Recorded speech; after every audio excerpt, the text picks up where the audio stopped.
చెయ్యాలి చెయ్యాలి, నాకు న్యాయం చెయ్యాలి, ఇయ్యాలి ఇయ్యాలి, నాకు తగిలిన దెబ్బలకు పైసలు ఇయ్యాలి. అయితే ఈ 2-3 వద్దులు బళ్ళకు క్రిస్మస్ సెలవులు వచ్చినాయట కదా.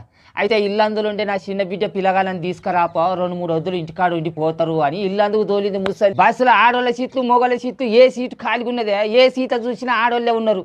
వెనక మర్ర ఎక్కడో కొసకొక్క సీటు ఖాళీగా ఉన్నందుకు అలా పోయి కూర్చున్న పుసుక్కున గంతే.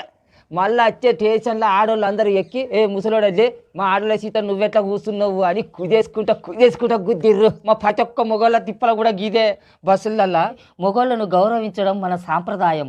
బస్సులల్లా వాళ్ళకి కేటాయించిన సీట్లల్లా వాళ్ళనే కూర్చొనిద్దామని రాయించాల్సి ఉంటుంది ఆర్టీసీ. అందుకే మా మొగ జాతి రత్నాల తరపున నేను ఈడ కూర్చొని ధర్నా చేస్తాను. అరే మేము పైసలు ఇచ్చి టికెట్ కొనుక్కొని పోయి బస్సులో కూర్చొని ఆడోళ్ళతో తనులు తినమంటావా? అందుకే మా మొగోళ్ళ కోసం సపరేట్గా బస్సులు నడుపుమని ధర్నా చేస్తాను ఈడ కూర్చొని. సర్కారు ఖచ్చితంగా ఏర్పాటు చేయాలి మా మొగోళ్ళ కోసం.